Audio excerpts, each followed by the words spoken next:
Lalu kenapa orang begitu tersentil Ustaz, begitu kebijakan dari Menteri Agama itu? Ini sebenarnya bukan lagi faktor benar tidak benar. Ini faktor adalah dari sebab sudah berulang-ulang perasaan keislaman kita itu disinggung. Menyangkut masalah halal tadi itu Ustaz. Dari segi logo juga berbeda. Dulu kan kalau kita lihat misalnya Filipina, Malaysia, Thailand itu tetap ada tulisan Arabnya halal gitu kan. Apa urgensinya mengganti logo? Padahal yang ada itu sudah bisa diterima. Bahwa berbeda pihak yang mengeluarkan legitimasi, ya tinggal pinjam saja logo yang ada, kan sama-sama pemerintah. Lalu untuk apa menggaruk sesuatu yang tidak gatal? Nah, ini yang Atau memang pemerintah kita sekarang lagi sukanya abu-abu Ustaz? mungkin juga. Malah bukan abu-abu, sukanya malah yang aneh-aneh.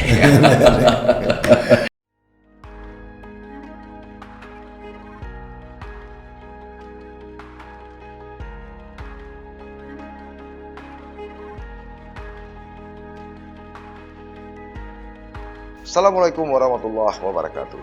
Sahabat sisi lain, berbagai fakta, data, dan peristiwa terjadi. Media mainstream, bahkan media sosial, melihatnya dari satu sudut, tapi kami mengungkapnya dari sudut yang berbeda. Ikuti sisi lain di channel YouTube Saleh Abdullah.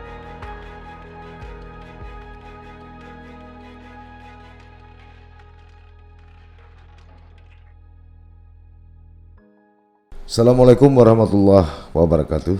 Sahabat sisi lain, beberapa pekan terakhir umat Islam di Indonesia termasuk Aceh sempat terusik dengan beberapa regulasi pusat atau nasional yang dikeluarkan oleh Kementerian Agama Republik Indonesia, mulai dari regulasi azan hingga keluarnya label halal yang dulu merupakan ranahnya Majelis Ulama Indonesia, namun sekarang sudah dibentuk satu badan tersendiri. Pertanyaannya kemudian, apakah umat Islam di Aceh atau bagaimana sikap umat Islam di Aceh dalam melihat perkembangan 2 pekan terakhir ini? Di studio kami mengundang pimpinan Pondok Pesantren Babul Ma'firah Kabupaten Aceh Besar Provinsi Aceh. Beliau adalah Ustadz Tengku Haji Masrul Aidi LC.MA. Assalamualaikum Ustaz. Waalaikumsalam warahmatullahi wabarakatuh. Ya, kita langsung aja ini Ustaz.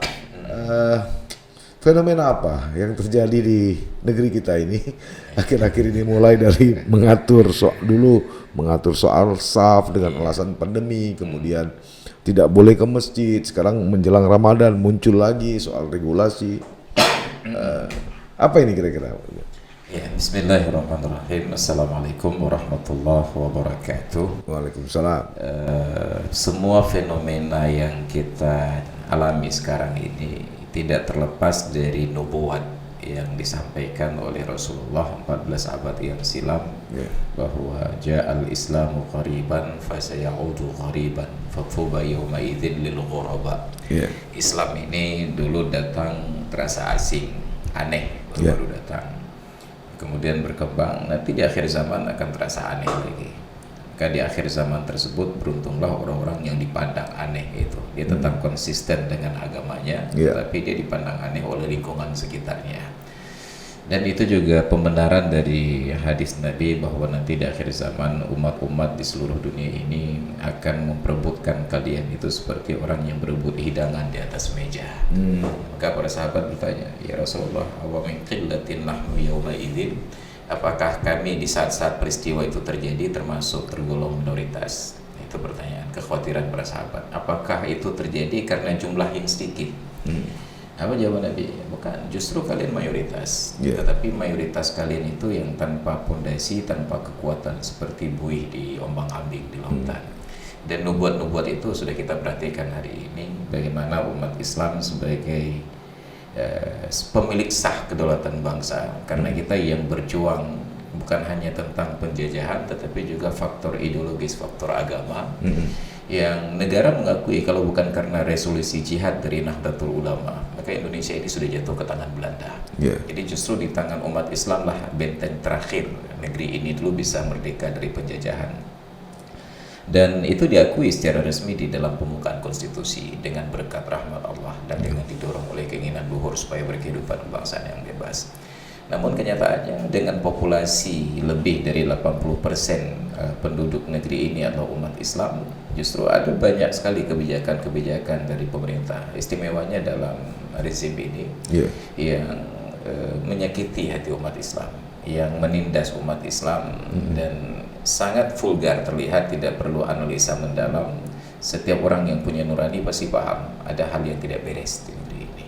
Maka tidak terkecuali regulasi-regulasi yang baru-baru ini muncul. Sekalipun kita juga harus berpikir jernih. Ada hal-hal yang benar, kita harus apresiasi benarnya. Ada hal-hal yang keliru, kita luruskan kekeliruan. Jadi bukan kalau bahasa Al-Quran itu wala yajrimannakum syana'anu qaumin ala alla ta'dilu. Jangan kebencian kalian kepada sesuatu kaum, satu golongan atau seseorang menyebabkan kalian tidak berlaku adil. Kalau bahasa Aceh itu benci ruman ya. Jadi kalau sudah benci kepada seseorang atau sekelompok orang, maka apapun yang dari mereka sekalipun benar tetap dianggap salah. Jadi kita juga tidak boleh terjebak dalam ruang demikian. Lalu sebenarnya sebagai bagian dari Indonesia terhadap dinamika atau fenomena ini, bagaimana orang umat Islam Aceh bersikap? Syukurnya kita di Aceh ini ada kondisi khusus, lex spesialis, ada kanun yang memberikan ruang keistimewaan, salah satunya di bidang agama, adat istiadat. Sayangnya kanun itu tidak diisi dengan maksimal. Bahkan saya memperhatikan dari fenomena yang ada, bahkan belum setengahnya kita mampu untuk mengisi. Ini anomali pada kita. Jadi kalau selama ini berkembang praktek ibadah dalam masyarakat, itu bukan karena ruang syariat membebaskan, tapi karena sudah hidup tradisi di dalam masyarakat. Maka syariat itu bukan pula membenturkan tradisi dengan syariat. Nanti ada batasan-batasan pada syariat yang justru tradisi harus tunduk pada syariat tersebut. Nah sekarang fenomena-fenomena yang terjadi di Aceh ini, kita tidak melihat ada usaha sungguh-sungguh untuk bagaimana menjadikan Aceh sebagai pionir bahwa Indonesia ini bisa maju dengan syariat Islam.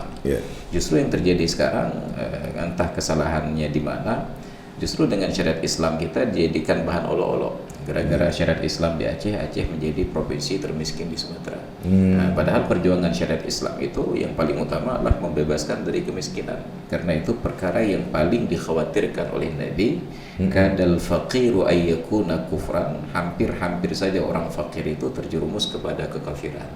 Dan kita sudah melihat fenomena aja di Aceh, bagaimana yang ibu-ibu rumah tangga di Langsa itu murtad ke Sumatera Utara karena utang ditagih oleh debt collector. Yang terakhir kemarin itu yang anak gadis baru usia kelas 2 sanawiyah juga murtad karena faktor barangkali media sosial.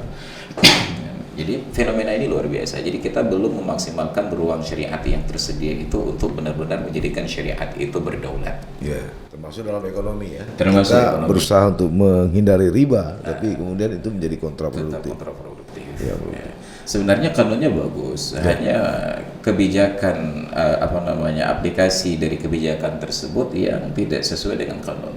Saya baca-baca di kanun itu sebenarnya di kanun lembaga keuangan syariah tidak ada klausul untuk mengusir bank konvensional dari Aceh. Cuma klausulnya adalah masyarakat yang Islam di Aceh dan pemerintahan lembaga resmi di Aceh bertransaksi keuangan dengan lembaga keuangan yang syariah. Jadi pelan-pelan yang konvensional itu ketika kekurangan nasabah mereka akan berpindah. Jadi bukan diusir, cuma tidak berkurang nasabah. Cuma dalam prakteknya ternyata diusir. Gitu. Nah kembali lagi Ustadz ke pokok bahasan. Kenapa bisa sebegitu vulgar sekarang ya dibandingkan dengan zaman Orde Baru gitu? Setiap orang bebas berpendapat, malah ada pendeta yang minta menghapus 300 ayat Al-Quran yang dulunya dia ada juga Ustadz. Pengaruh apa ini sebenarnya? Yang paling kontras terlihat ada, ini bukan kontras modus ya. Yang paling kontras terlihat adalah bahwa ketika hukum sudah tidak lagi menjadi panglima. Jadi ketika kekuasaan itu mengintervensi hukum, maka diseretlah hal-hal yang terkait dengan kepentingan politis, publikasi dan lain sebagainya. Jadi kedaulatan negeri itu tercerabut dari akarnya, masyarakat sudah hampir putus asa untuk mendapatkan keadilan pada hal-hal yang terkait dengan politik, agama. Mereka hanya mudah untuk mendapatkan keadilan apabila terkait dengan pidana umum. Itu baru hukum bergerak cepat. Tapi ketika sudah terkait penodaan agama, tentang afiliasi politik, itu cenderung bahwa rezim ini lebih sengaja menyibukkan masyarakat itu dengan hal-hal yang sepele seperti ini, padahal ada agenda besar yang jauh lebih penting tentang kedaulatan negeri yang hampir tergadaikan. Jadi kita sibuklah berdebat tentang hal-hal kecil. Jadi terus setiap saat itu dibombardir kita dengan isu-isu yang tidak penting, tidak substantif. Seperti itu. Dan kita pun termakan. Kenapa? Karena faktor ekonomi tadi nggak bergerak, orang tidak punya aktivitas, jadi kesibukan mereka adalah menghibah. Maka inilah di dalam Islam sangat dikhawatirkan sikap-sikap tahatul itu menjadi pengangguran. Orang menganggur itu punya banyak waktu untuk membicarakan hal-hal yang tidak penting.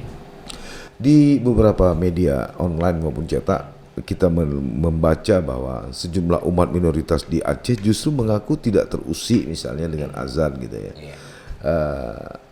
Apakah mereka karena di minoritas, tapi rata-rata mengaku tidak terusik. Malah mereka mengaku bisa memotivasi. Kemudian tetapi realitanya saya di Kota Banda Aceh, saya tinggal di kawasan Kampung Pineng.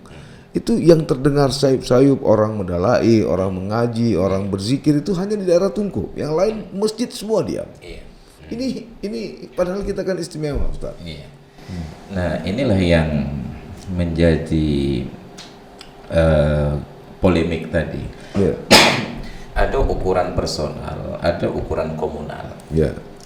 Islam itu tidak berbicara tentang personal. Islam itu berbicara tentang komunal. Jadi tidak berbicara kasus per kasus, tetapi kita melihat bagaimana konteks umumnya. Untuk azan sebenarnya kita melihat di dalam peraturan Menteri Agama itu ada unsur kebenaran, yang bahkan MUI pun mengapresiasi. Cuma menjadi polemiknya itu saat narasi yang disampaikan oleh Menteri Agama ini itu sudah keluar beberapa hari, tapi tidak dipersiapkan jawaban yang elegan yang menyenangkan hati untuk orang-orang yang sedang tersinggung perasaannya. Karena kalau kembali kepada aturan di dalam Islam itu, dasar perintah azan itu kan raf'us saut, meninggikan suara tanpa pakai alat pengeras. Dan kita perhatikan kalau kita rekonstruksi sejarah di kala itu, perumahan di Arab itu tidak sepadat perumahan sekarang. Dan itu dengan suara azan satu orang Bilal bin Rabah, tanpa pengeras suara. Nah, ini azan yang menjadi syiar. Tapi yang jadi persoalan adalah ketika ada hal-hal yang lain yang sebelum dan sesudah azan. Ini kita lihat kondisi yang normatif dulu ya, sebelum kita kembali kepada nilai agama. Suatu ketika saya ada peringatan maulid oleh sebuah komunitas masyarakat Aceh di dekat sebuah masjid di Kecamatan Syahkuala. Jarak tempat kegiatan itu dengan masjid sekitar 250 sampai 500 meter, lebih kurang. Kegiatan berlangsung dari jam 9, protokoler, lepas sambut dan lain sebagainya. Naiklah saya ke atas mimbar jam 12 untuk ceramah. Malam. Siang. Siang. Jam 12. Zuhur di kala itu sekitar jam 12.45. Baru 15 menit saya berbicara, dari menara masjid tersebut sudah dinyalakan pengajian Al-Quran yang disiarkan dari radio. Padahal zuhurnya masih 30 menit lagi. Nah, ini jadi masalah. Bayangkan forum acara itu sudah mengundang orang secara khusus, dipersiapkan hidangan dan lain sebagainya, tapi atraksi utamanya itu rusak karena pengajian Al-Quran tadi. Nah, kalau kita larang, nanti tuduhan vulgarnya, engkau cahaya kali ngobot lagi ajin. Nah, pertanyaannya, ini yang ngaji Al-Quran siapa, yang dengar siapa? Ini yang ngaji kan bukan manusia. Dari radio. Oke lah, di masjid rayanya itu ada orang yang langsung mengaji, tapi disiarkan ulang itu satu masalah. Yang kedua, suara yang kita dengar, dulu saya juga menggugat, saya angkat sebuah status di media sosial terkait ketika kita buat acara kenduri, walimatul urus. Orang sekarang lazimnya menyebut pesta, padahal pesta itu identik dengan maksiat ya. Kenduri orang Aceh menyebutnya. Kenapa di acara kenduri kita diundang makan-makan bersilaturahmi? Justru atraksi utamanya itu habis waktu hanya untuk mendengar lantusan musik yang hingar-bingar. Kita mau dengar konser atau mau silaturahmi? Harusnya kan musik itu sekedar, ya belajarlah dari Telkomsel misalnya. Ketika orang berbicara nada musiknya sayup-sayup. Ketika sedang diam tidak bicara naik suara musiknya. Ini ada orang-orang yang baru kita temui setelah sekian lama terpisah, ketemu di acara tersebut yang harusnya menjadi momentum silaturahmi, bisa berdiskusi, berkomunikasi. Ternyata tidak bisa mendengar kecuali seperti orang di tepi pantai harus teriak-teriak. Ini anomali. Jadi baru enak dengar musik itu dalam kadar suara tertentu. Baru enak dengar lantunan Al-Quran dalam kadar suara tertentu. Suara azan baru perlu kumandangnya keras untuk diperdengarkan sejauh-jauhnya. Nah, oke lah, dalam bab ini azan tidak boleh dibatasi. Oke, dibatasi. Tapi pertanyaannya, kenapa dalam kasus ini azan dibatasi suara mikrofonnya itu tidak boleh lebih dari 100 desibel? Kalau suara azan yang lebih dari itu dianggap mengganggu, pertanyaannya kenapa itu knalpot kendaraan, klakson kendaraan itu sampai 100 sekian desibel? Harusnya kan turun juga. Maka di Eropa dipasang standar klakson-klakson kendaraan itu kurang dari 100 desibel. Tapi kita di sini kan tambah klakson sendiri. Itu jadi masalah. Kita perangkat sendiri. Nah, tambah perangkat sendiri. Maka kita berterima kasih kepada Polresta Banda Aceh yang sedang galak untuk membasmi knalpot brong itu yang di Banda Aceh itu karena sangat mengganggu. Makanya dulu kalau dekat-dekat masjid kan ada lambang rambu lalu lintas yang klakson dicoret. Nah, tapi sekarang harus ditambah lagi ada gambar knalpot brong dicoret. Karena klakson hanya bunyi sebentar-sebentar, tapi knalpot itu terus menerus. Nah, jadi itu pula yang terjadi di masjid. Jadi kumandang azan, oke, itu syiar. Harus besar suara, nggak boleh azan itu sir. Yang sir itu nanti masuk kategori zikir saja. Nah, ini jadi masalah dibatasi oleh pemerintah. Tapi kalau pengajian Al-Quran, zikir-zikir sesudahnya, ini bukan persoalan bahwa itu zikir. Ada orang lain yang juga perlu ibadat yang justru lebih prioritas. Misalnya ada pegawai yang pagi harus disiplin masuk kerja, bangun subuh, dia harus istirahat dengan nyaman. Makanya di dalam proses istirahat itu kan suara harus senyap, kemudian juga lampu harus redup. Ini tiba-tiba mau istirahat terdengar suara tersebut. Kita tidak pernah paham seberapa besar gangguan itu kecuali kalau kita yang tidur di rumah orang yang dekat dengan corong masjid. Maka sebelum kita menghakimi, coba dulu kita pasang posisi di kondisi yang sama. Saya kemarin suatu ketika sekitar sebulan yang lalu ke Melampoh untuk sebuah kegiatan, lalu menginap di sebuah wisma. Di lantai 2, ternyata di samping itu berjarak sekitar 5 entah 7 meter menara masjid. Bayangkan saya tidur dengan istri dengan anak yang masih kecil. 15 menit entah setengah jam sebelum subuh nyalalah pengajian tersebut. Langsung bukan bangun, terbangun. Jadi langsung dalam posisi berdiri terkejut saking kerasnya suara tersebut. Baru saya tahu kenapa biaya sewa kamar itu murah. Ternyata gangguannya itu luar biasa. Nah, baru kita tahu ternyata inilah yang dialami oleh orang-orang yang rumahnya itu langsung berhadapan dengan corong mik. Maka ini yang harus kita perhatikan. Jadi ada batasan-batasan. Makanya di dalam hadis ketika suatu waktu Nabi i'tikaf di masjid, lalu terdengarlah salah seorang sahabat ketika bermunajat itu agak sedikit berisik. Berisik orang yang bermunajat, bukan berteriak. Nabi singkap tirai kamar beliau katakan, ala fa inna kullakum munajin rabbahu fala yu'dhiyanna ba'dukum ba'dha. Ketahuilah masing-masing kalian itu sedang bermunajat. Maka janganlah sebagian kalian mengusik sebagian yang lain. Nah, maka jauh sebelum ada edaran Menteri Agama ini, saya secara pribadi sudah sering mendakwahkan, termasuk di daerah sendiri di Kota Madia Cut Keung gitu ya. Pengajian malam-malam bulan Ramadan itu biarlah di mik dalam masjid saja supaya yang mengaji semangat, yang di luar tidak terganggu. Nah, masalahnya narasi yang dikembangkan, siapa yang terganggu oleh suara pengajian? Mereka tidak tahu pengajian seperti apa yang kita dengar. Ini yang mengaji orang tidak terseleksi, tajwidnya tidak benar. Padahal perintah baca Al-Quran itu wajib murattal. Warattilil Qur'ana tartila. Bacalah Al-Quran itu dengan bertajwid. Jadi ketika yang baca Al-Quran ini tajwidnya salah, orang yang mendengar dan tahu itu salah wajib untuk menegur, karena itu perbuatan mungkar. Ribut lagi. Ini kita di rumah dengarnya salah, harus telepon ke masjid. Berapa pulsa habis setiap malam? Ini kan jadi ribut ini. Ya, maka itu pemahaman juga muncul dari kesalahpahaman terkait makna tadarus. Tadarus itu bukan baca Al-Quran dari A sampai Z selesai. Tadarus itu dari 3 huruf dasar, dal, ra, sin, darsun, pelajaran. Tadarus proses menyerap pelajaran, mudaris guru, madrasah tempat belajar. Jadi yang diinginkan dari tadarus itu bukan baca sampai khatam, bukan targetnya selesai. Yang diinginkan dari tadarrus itu terserapnya pelajaran. Duduk seorang guru yang alim, yang mengerti, dibaca 1, 2, 3 ayat, diulang, diluruskan tajwid, makhraj, makharijul huruf, sifatul huruf, lalu diterjemahkan, ditafsirkan, dan dikeluarkan hukum-hukumnya. Itu sebenarnya makna tadarrus. Seperti di Madinah gitu Di ya. Madinah, sedangkan kita di sini sebenarnya prakteknya itu tilawah. Tilawah. Hanya sekadar target baca tanpa memahami apa yang dibaca. Ya, saya lihat di Mekah, di Madinah itu ketika haji atau umrah itu syekh-syekh itu duduk dikelilingi Oleh murid-muridnya. Itu baru disebut tadarrus. Proses menyerap pelajaran. Jadi bukan target menyelesaikan bacaan. Jadi kalau bacaan itu tilawah, maka yang diperlombakan setiap tahun itu tilawah, musabaqah tilawah Al-Quran. Maka yang juara-juara musabaqah tilawah itu ayat yang dibaca yang dia juara 1 belum tentu dia paham.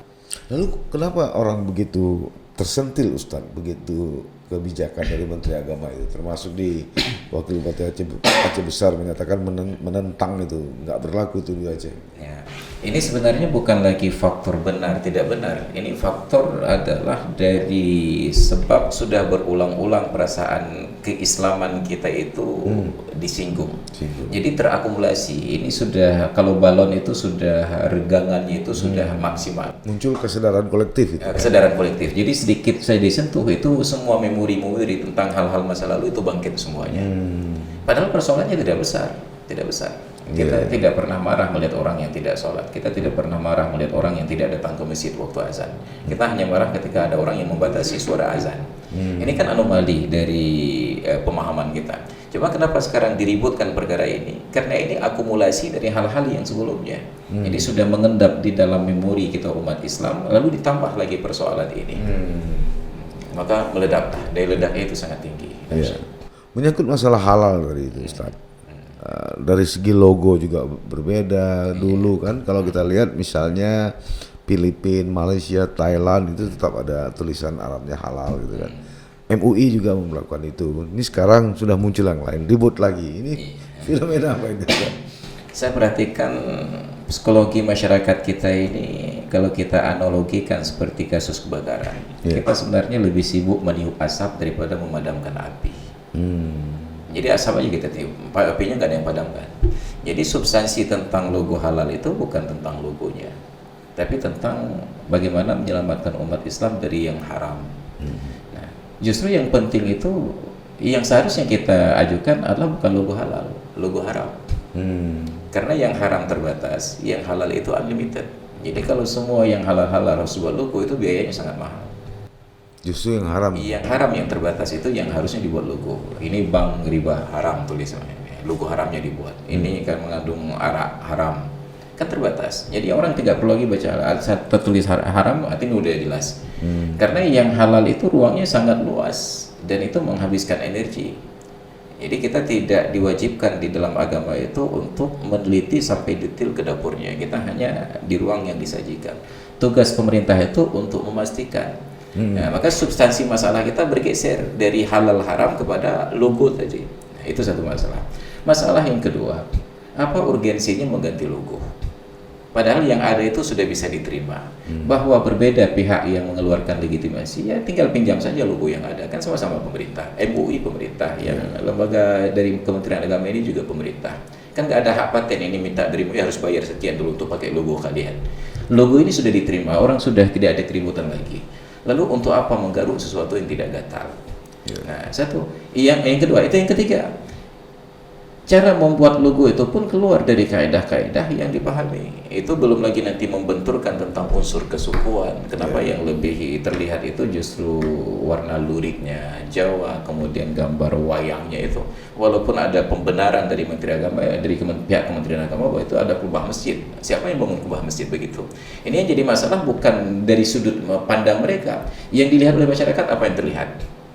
Bukan apa yang mereka tawarkan. Ini kan persoalan orang melihat, bukan persoalan apa yang kita tulis. Kita boleh saja menuliskan satu tujuan, tapi yang terbayang dalam benak orang lain justru keliru. Maka kita diajarkan dalam agama untuk tidak menjebak orang ke dalam pemikiran yang keliru. Jadi kalau cara berbicara itu nanti memberikan kesan negatif, maka hentikan pembicaraan itu. Isinya bagus, tapi kesan yang timbul negatif, tunda dulu. Nah, makanya kalau bahasa orang yang berdakwah itu, laisa kullu ma yu'raf yuqal. Tidak semua yang diketahui itu boleh disampaikan. Nanti ada kelas-kelas yang bisa memahami, ada kelas yang tidak bisa memahami. Maka logo yang dikeluarkan oleh Kementerian Agama mungkin untuk tingkat-tingkat dirjen yang sepemikiran dan mereka bisa membenarkan, oh iya memang ada bentuk kubah masjid seperti ini. Tapi orang awam coba dibuat survei. Kira-kira kalau ini gambar yang terlihat oleh kalian kubah masjid ataukah gambar wayang? Itu kan wayang terlihat kalau dari hasil survei. Tapi kalau kita mencari sudut pembenaran itu namanya silut, bukan langsung gambarnya, silut. Kalau wayang udah jelas kalau gambarnya. Tapi karena ini bentuknya silut, setiap orang punya perspektif. Tapi mayoritas orang punya perspektif itu adalah gambar wayang. Itu jadi masalah. Belum lagi masalah dari sisi penulisan. Kita ingin halal itu tegas, orang begitu baca langsung tahu halal. Ini untuk memahami bacaan itu saja rumitnya luar biasa. Itu sama bandingkan barangkali kalau kita ke bandara, itu di perempatan yang ke arah bandara itu dekat namanya Audi itu kan ada Tugu itu. Itu Tugu karena di bawahnya ditulis doaul musafir, doa orang yang mau melakukan perjalanan. Tapi saya saja yang udah mondok di pesantren sejak dari baru lahir sampai sekarang udah 45 tahun, nggak tahu dari mana mulai bacanya. Itu udah berangkat ke Jakarta, udah sampai ke Arab, udah pulang lagi, saya nggak tahu dari mana mulai bacanya itu. Kenapa? Karena menggunakan khat khufi, peta-peta dia. Jadi nilai seninya lebih tinggi daripada unsur manfaat. Nah sekarang kita mau buat logo halal itu sebagai sebuah atraksi seni, ataukah legalitas supaya masyarakat tahu bahwa ini halal? Dan justru kita baca dari penjelasan ahli-ahli khat. Kalau begitu bentuk tulisannya, justru yang terbaca haram bukan halal. Malah ada yang lain lagi membacanya halal, binasa. Jadi kenapa kita dari sesuatu yang sudah jelas berpindah kepada sesuatu yang tidak jelas? Ya abu-abu. Abu-abu. Ini yang memang pemerintah kita sekarang lagi sukanya abu-abu, Ustaz. Mungkin juga. Malah bukan abu-abu, sukanya malah yang aneh-aneh. Itu masalah kita. Baik Ustaz, sebenarnya kita ingin ngobrol lebih lama lagi, cuma karena waktu yang membatasi kita. Mudah-mudahan Ustaz jangan pernah bosan kalau kami undang kembali Ustaz. Mudah-mudahan diskusi-diskusi kita bisa memberikan pencerahan. Bahasa saya itu provokatif. Supaya orang mau berpikir ulang kembali bahwa ada hal-hal yang harus diluruskan. Jadi kalau yang sudah benar biarlah berjalan benar, cari yang lebih benar. Bila tidak bertahan, kalau bahasa Imam Ahmad Damanhuri dalam kitab beliau Matan Sulam Al-Munawwarab, wa aslihil fasada bi ta'ammuli wa imbadi hatam fala tubaddili. Perbaikilah kesalahan itu dengan hati-hati. Kalau engkau melihat hanya kebetulan, sebaiknya jangan engkau ganti. Jadi kalau memang logo halal itu sudah diterima, Islam itu kan identik dengan warna hijau, putih, hijau. Nah, kenapa harus mengganti yang ungu? Jadi konon di media sosial sudah banyak kawan-kawan yang perlihatkan bahwa ungu itu sering dipakai oleh para pendeta. Ini logonya untuk Islam tapi warnanya warna pendeta. Jadi kita nggak tahu toleransi seperti apa yang sedang dikembangkan. Jadi mudah-mudahan pemerintah janganlah sibukkan masyarakat dengan hal-hal yang tidak bermanfaat ini. Kita masih punya PR besar untuk menjadikan bangsa ini benar-benar menikmati kemerdekaannya. Jadi itu harapan kita. Baik. Itu tadi sahabat sisi lain, mudah-mudahan perbincangan kami ini ada manfaatnya. Tentu kami tidak mengambil kesimpulan, Anda lah yang berhak mengambil kesimpulan. Begitupun berbeda pendapat itu tidak dosa. Begitu Ustaz ya. Iya benar. Sampai bertemu. Assalamualaikum warahmatullahi wabarakatuh.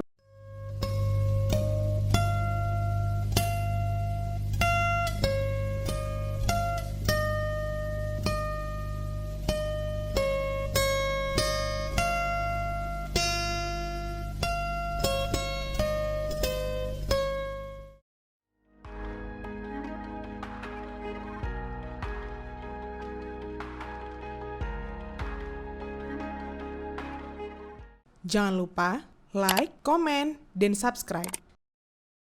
Serta aktifkan lonceng notifikasi.